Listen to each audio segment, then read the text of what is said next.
passer encore ce message, Seigneur, entre tes mains et dans ta main, ta puissance encore, Dieu Tout-Puissant.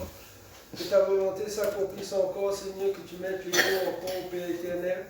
Et que tu puisses diriger encore ce moment, encore comme si toi tu le désires, Dieu Tout-Puissant. Amen. Amen.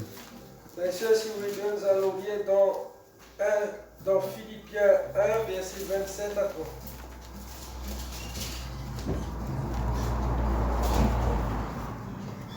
Nous allons voir que Dieu, encore aujourd'hui, mène le combat qu'il a mené auparavant. Jésus mène encore le combat qu'il a mené auparavant. Amen.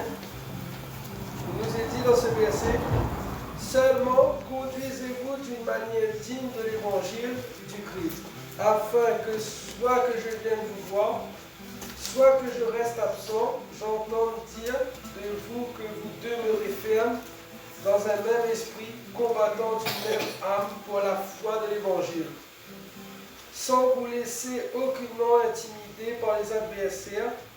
C'est pour eux une preuve de perdition, mais pour vous de salut. Et cela de la part de Dieu, car il vous a été fait la grâce non seulement de croire en Christ, mais encore de souffrir pour lui, en soutenant le même combat que vous m'avez vu livrer et que vous l'apprenez, je livre encore maintenant. Amen. Amen. Chaque fois que nous traversons une épreuve, chaque fois que nous menons un combat, quel qu'il soit, Dieu combat avec nous parce que Dieu est avec nous. Amen. Si nous persévérons, si nous tenons bon et ferme, c'est pour ça que Dieu nous dit bien souvent, sa grâce nous suffit. Parce que quand nous combattons l'épreuve, quel qu'il soit encore, Dieu est avec nous et c'est Dieu qui marche au-devant de nous. Mais nous ne devons pas, comme on nous dit bien souvent, comme il a été dit à Job, de renier son Dieu. Beaucoup vont venir, beaucoup vont essayer de nous dire, regardez notre situation, regardez ce que, dans l'état où nous sommes, nous n'arrivons pas à avancer, nous n'arrivons pas à nous en sortir. Ils vont essayer de nous amener le doute, mais Dieu encore nous dit ce matin, ne vous laissez aucunement intimider par les adversaires. Satan est rusé, Satan est malin, Satan va tout essayer parce qu'il sait quelle est notre faiblesse. Mais Dieu nous dit encore par son Fils ce matin qu'il nous a bien souvent dit qu'il ne nous abandonne pas. Et il a envoyé son Fils pour combattre. Et aujourd'hui aussi, son Fils combat encore. Il combat pour nous et il combat avec nous. Et il nous dit bien que nous devons seulement nous conduire d'une manière digne de l'Évangile. Nous devons respecter l'Évangile.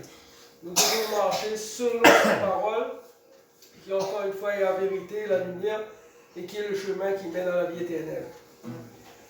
Et il nous est dit au verset 27, afin que soit je vienne vous voir, soit que je reste absent, j'entends dire de vous que vous demeurez ferme dans un même esprit, combattant d'une même âme pour la foi de l'Évangile. Nous devons tous rester unis, nous devons tous marcher d'une seule direction, qui est celle de Jésus-Christ. Nous devons combattre comme lui l'a combattu, parce que la Bible nous dit, sa parole, qui est la vérité, nous dit que lui l'a combattu, et que nous aussi nous allons avoir un combat à mener. Pourquoi? Parce que celui qui donne sa vie à Jésus-Christ aura un combat à mener, parce que Satan va essayer de l'attaquer, de s'acharner sur lui, pour qu'il retourne dans l'état où il était auparavant, dans l'état de perdition. Mais ce qui nous dit dans le verset 28, à la fin du verset 28, chaque fois que nous sommes attaqués, que nous sommes insultés, et que les gens voient que nous ne faisons pas un compte avec, ils ne comprennent plus, ils ne savent plus comment nous attaquer. Parce que chaque fois qu'ils essaieront, nous serons toujours dans la joie parce que Christ est avec nous. Amen. Parce que quand ils nous attaquent, Christ combat pour nous.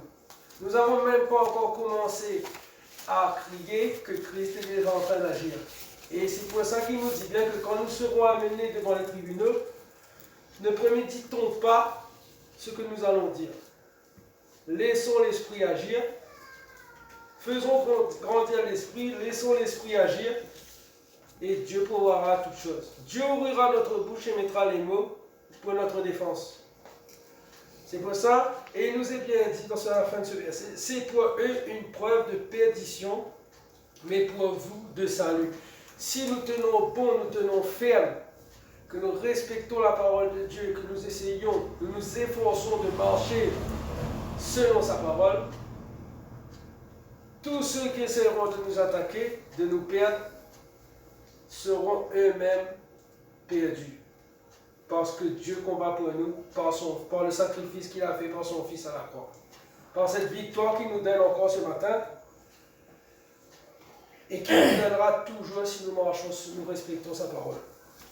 Mais il est dit, nous devons soutenir, nous devons être tous unis dans un seul esprit, une seule âme, celle de Jésus-Christ, de l'esprit qu'il nous a donné. Et à la fin de ce verset, il est dit, en soutenant le même combat que vous m'avez vu livrer et que vous l'apprenez, je livre encore maintenant. Je nous montre encore à travers cela que nous ne sommes jamais, même quand nous croyons que nous sommes seuls, même quand nous demandons des choses à Dieu et que nous voyons que cela ne vient pas, comme au début du verset 27, nous devons quand même crier, nous devons quand même persévérer, nous ne devons pas perdre espoir. Parce que s'il ne nous répond pas, c'est que nous avons des choses encore à changer, mais il est formel, il est là et il veille sur chacun de nous. Il est là et il livre le combat. Quand nous menons un combat, il livre pour nous. Si nous menons un combat contre les douleurs, contre la maladie, il est déjà en train d'agir et d'étendre sa main pour nous donner la guérison. Nous devons juste tenir bon, faire, crier, prier. Si nous prions déjà, nous prions encore plus, parce qu'il n'y a jamais assez de prières. Il y aura toujours une prière à faire, que ce soit pour nous, que ce soit pour nos frères et nos sœurs qui sont persécutés. Mais il y aura toujours une prière, il y aura toujours une requête à faire au Seigneur. Mais ce qui est formel, c'est que ceux qui nous oppressent et qui nous attaquent, y compris Satan, sa perdition est déjà annoncée. Parce que nous aurons la victoire dans le nom de Jésus-Christ de Nazareth. Amen. Par l'agneau qui a été sacrifié et immolé à la croix pour nos péchés. Amen. Alors ce matin encore, crions vers ce Dieu qui est grand et tout-puissant. Louons, adorons-le. Même si nous ne crions pas fort, mais laissons le cœur parler. Laissons le cœur faire remonter ce qu'il désire auprès du Père pour qu'il puisse encore nous donner ce dont nous avons besoin. Que Dieu vous bénisse, frères et sœurs. Que la grâce de Dieu vous inonde encore ce matin, même tous nos amis qui nous écoutent.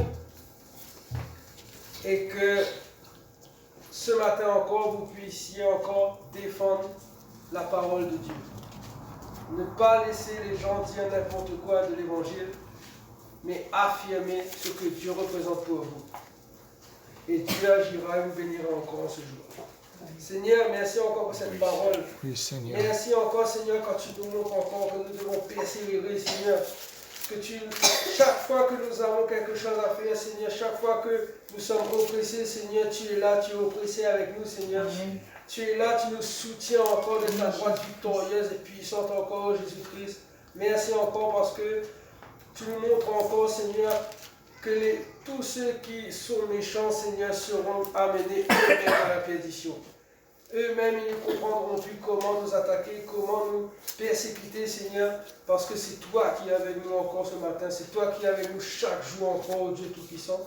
Alors viens agir, viens bénir encore cette louange encore, bénis le frère qui va porter la louange, Seigneur, que tu le diriges, que tu lui donnes encore la force encore, Seigneur, et que ton esprit encore puisse nous conduire à travers ces chants, Seigneur, qu'il puisse avoir la tête encore au trône de ta grâce, Seigneur, encore ce matin.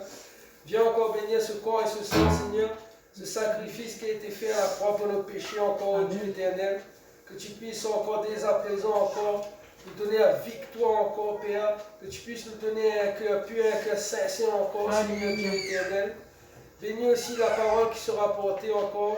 Que tu puisses encore loindre ton pasteur encore, d'où puis encore, Seigneur, de toute puissance de ton esprit, Seigneur, afin que ta parole, Père, tout tranchant encore, puisse séparer le péché livré, Seigneur, qui puisse nous conduire dans le chemin de la vérité, Seigneur, et nous amener au salut, Père, qui nous attend encore, qui nous a été promis encore, qui est la vie éternelle, Père Tout-Puissant. Amen. Amen. Bon culte, frères et sœurs, que Dieu nous bénisse abondamment. Amen.